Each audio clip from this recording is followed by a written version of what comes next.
Este programa tem o apoio de Planicare. Vá pelo seguro. Quando o assunto é saúde, a prevenção e a confiança fazem toda a diferença. Na Planicare, a adesão é simples, rápida e pronta a usar. Planicare. Vá pelo seguro.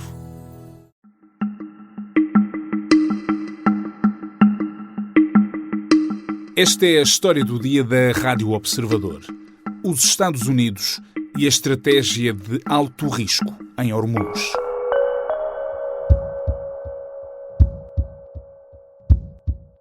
And we've had a number of substantive discussions with the Iranians. That's the good news. A história de hoje começa no sábado à noite, quando J.D. Vance, vice-presidente dos Estados Unidos, anuncia que as negociações com o Irão não deram em nada. The bad news is that we have not reached an agreement. Logo depois, Donald Trump anuncia a estratégia americana. Se a guerra não acaba e se o Irão não reabre o Estreito de Hormuz, os Estados Unidos também vão bloquear o Estreito e garantir que agora não vai passar mesmo nada, incluindo navios iranianos.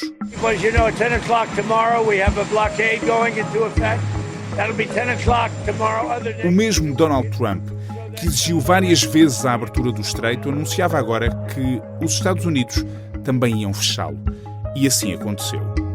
Problema, mais uma vez os mercados foram pouco sensíveis aos méritos da estratégia americana e os preços do petróleo voltaram a subir. De facto, não é fácil compreender os desenvolvimentos das últimas horas e muito menos perceber de que forma é que reforçar o fecho de Hormuz pode ajudar a reabri-lo.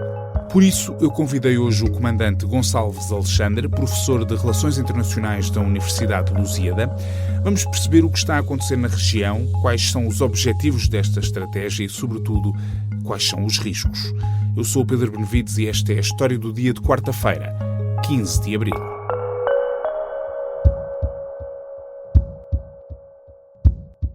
Comandante Gonçalves Alexandre, obrigado por ter aceitado aqui o nosso convite. Muito obrigado pelo convite, é um gosto estar aqui. Deixe-me começar por uma questão muito básica, que é exatamente, do ponto de vista militar, exatamente o que é que os Estados Unidos estão a fazer ali? Estão a bloquear ou estão a tentar abrir o Estreito de Hormuz? Bom, há um segundo bloqueio do Estreito. O que os Estados Unidos estão a tentar garantir é que não há, digamos, saídas de navios do Golfo Pérsico para o Golfo de Omã e, portanto, para o Mar Arábico e para o Oceano, não é? Portanto, depois do bloqueio imposto pelo Irão, os Estados Unidos responderam com um bloqueio imposto por eles próprios. Exatamente. Estados Unidos. Trata-se de um segundo bloqueio e a perspectiva é que não passe pelo Estreito de Hormuz qualquer navio que tenha origem em portos do Irão. E isto tem uma mensagem clara, que é tentar asfixiar a economia do Irão, naturalmente. Isso faz sentido, ou seja, a maior parte das pessoas, quando ouviu Donald Trump durante dias, e é verdade que Donald Trump diz coisas diferentes consoante o dia, mas se tivéssemos que olhar para as últimas semanas, víamos apelos às vezes quase desesperados, num caso até em redes sociais com uma linguagem bastante crua, chamemos-lhe assim, a exigir a abertura do Estreito de Hormuz. E agora anuncia de surpresa, depois do fim das negociações que não deram em nada daquela primeira ronda, que os Estados Unidos também iam eles próprios bloquear. Isto faz sentido? Sim, na minha perspectiva não faz sentido. Na minha perspectiva não faz sentido, ainda que eu perceba a intenção, que foi, como disse, tentar prejudicar ao máximo a economia do Irão, portanto levar o Irão a que tenha menos receitas em função da venda de petróleo, sobretudo. Portanto, ainda que perceba, isto não faz sentido, porque no fundo o que esta decisão de Donald Trump está a ter influência em vários Estados, eu diria até de forma global, que compram portanto, energia naquela região e não apenas está a provocar danos ao Irão. Portanto, todos, repare, o mercado energético é global e, portanto, mesmo os Estados Unidos sofrem com o aumento do preço dos combustíveis nos mercados. Os mercados ditam as leis.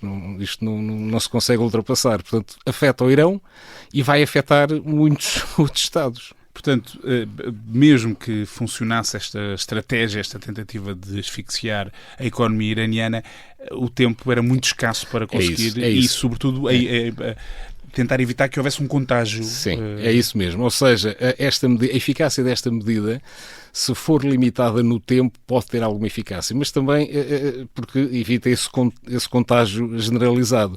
Mas também, se for por pouco tempo, o Irão consegue sobreviver com isso. E, portanto, não faz sentido, na minha perspectiva, este novo bloqueio imposto pelo Sr. Trump. Até porque, assim que ele fez aquele anúncio do bloqueio total e a hora, etc., em que o bloqueio iria entrar em vigor, a reação dos mercados foi aquilo que já se esperava, que é a subida do preço dos combustíveis. E isso também tocou aos Estados Unidos. Claro.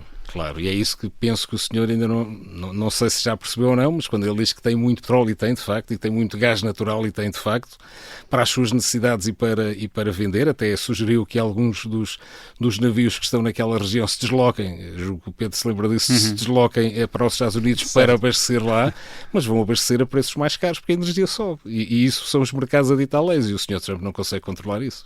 O que é que, do ponto de vista militar, é preciso pôr naquela zona, naquela região, para tentar concretizar esta operação que, já de si, olhamos para isto agora, não parece a coisa mais brilhante do mundo? Eu diria que para garantir o bloqueio naval, os meios que os Estados Unidos têm na região são suficientes. Não são necessários certamente mais meios, porque tem uma força, e sabemos todos que há mais meios em deslocação para a área de operações, e portanto não será necessário mais do que aqueles que já lá têm. Se for apenas para garantir digamos, este duplo bloqueio. O bloqueio do lado, eu diria, do Golfo de Oman. Neste momento temos um bloqueio no Estreito e um bloqueio da parte do Golfo de Oman. Portanto, a parte fora do Estreito. Se for para fazer qualquer outro tipo de operação, aí acredito que sejam necessários mais meios, enfim, mas parece-me que a opção... Pelo menos esse discurso tem sido atenuado agora nos últimos dias. Sim. Eu penso que essa opção, uma opção militar pura e dura, não está... Por botas no terreno, como se costuma dizer. Sim, não está por enquanto, digamos, não vai ser usada no imediato, diria. E já voltamos a conversar.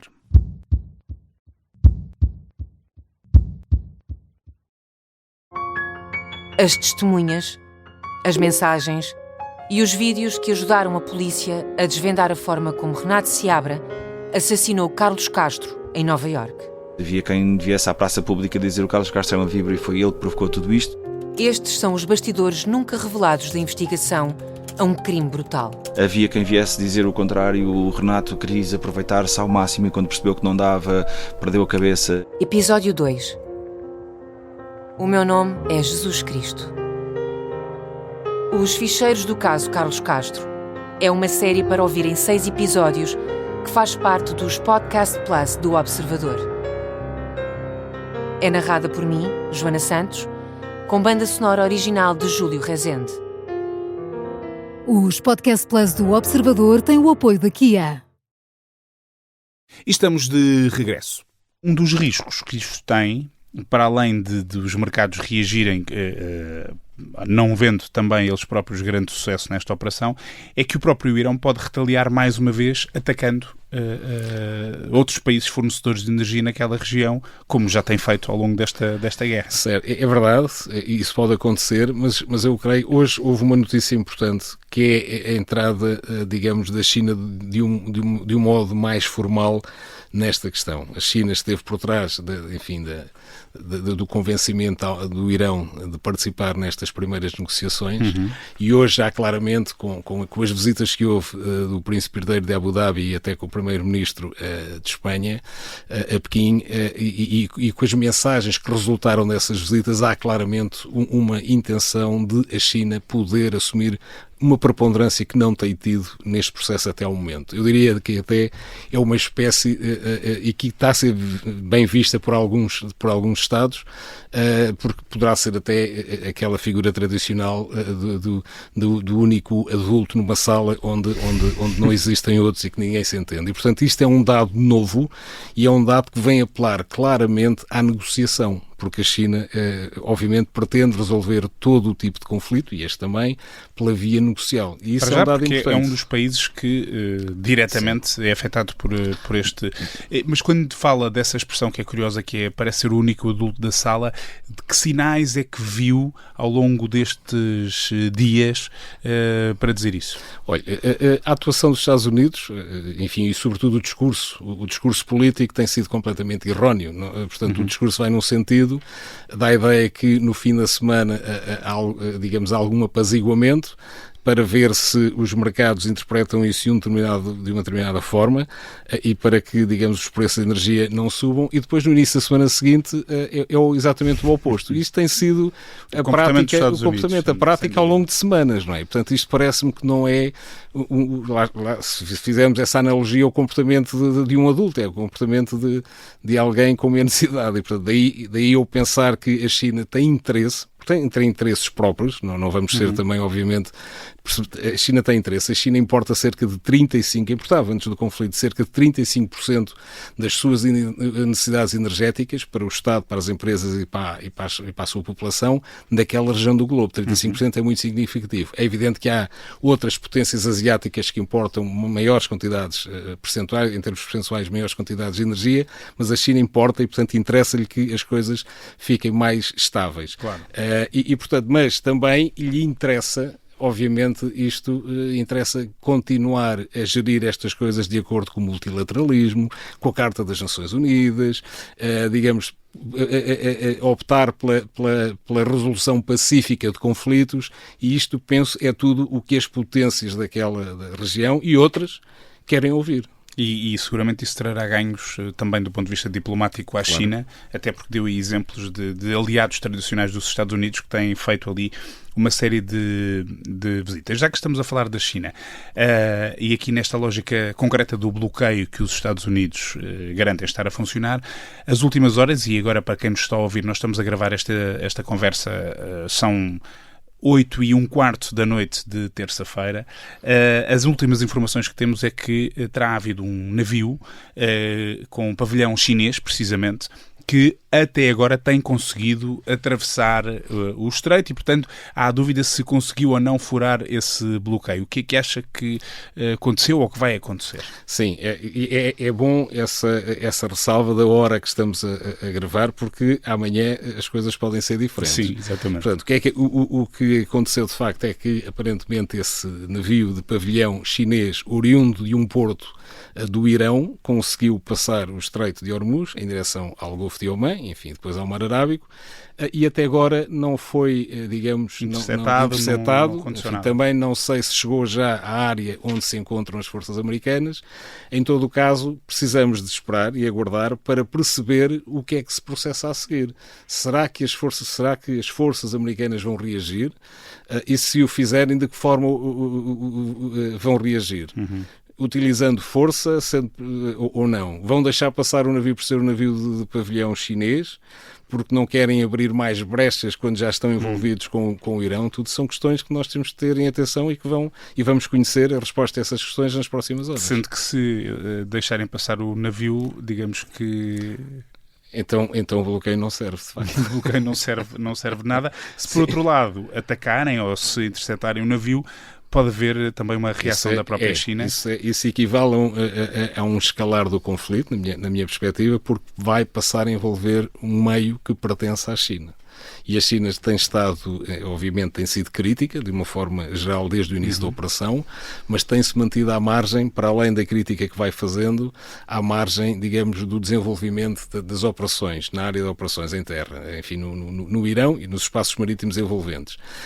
Se isso acontecer com um navio de pavilhão chinês, é expectável que haja uma reação da parte da China. Eu creio que não está em causa, penso eu, depende do tipo de intervenção que as forças americanas tiverem em relação ao navio. Não tiramos nada de cima da mesa, não é? Nada, é isso, eu não tiro nada. Em princípio, a China, obviamente, que vai reagir, enfim, vai criticar de forma mais veemente, vai eventualmente até tentar levar o assunto para discussão no Conselho de Segurança. Enfim, há uma série de iniciativas que a China pode tomar. Não creio que isso seja suficiente para outro tipo de envolvimento contra os Estados Unidos, mas quer dizer, mas é um sinal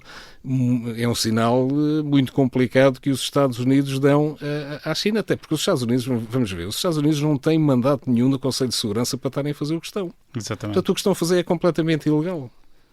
O que estão a fazer é completamente ilegal. À luz da Carta das Nações Unidas, que é muito seguida pela China, de facto aquilo não pode acontecer. Qual é a base legal para digamos, interromperem a navegação de um navio mercante que sabe de onde é que saiu, por onde vai e o que carrega, qual é que é o tipo de carga que leva a bordo, para interromper, para ir a bordo, para eventualmente o tentar enviar de novo para o Golfo Pérsico, que é uma opção? Qual é que é a base legal para fazerem isso? Não há. Enfim, mesmo até do ponto de vista doméstico, há muitas dúvidas sobre se a própria guerra contra o Irão tem base legal para ser levada a cabo. Vamos esperar que a China continue a ser o adulto na sala. Vamos ver o que é que acontece nas próximas horas. Comandante Gonçalves Alexandre, muito obrigado. Foi um gosto, muito obrigado. Eu conversei hoje com Gonçalves Alexandre, professor de Relações Internacionais, capitão de mar e guerra na reserva, que esteve em várias operações militares, sobretudo da NATO, e que entre 2014 e 2015 comandou a Força Naval Portuguesa. Ouvi-lo não nos deixa propriamente otimistas em relação ao sucesso desta estratégia americana de também bloquear o Estreito de Hormuz, mas as últimas horas trouxeram notícias de uma segunda ronda de negociações entre Washington e Teherão e pode ser que saia daqui alguma coisa que ajude a resolver esta guerra. Vamos ver.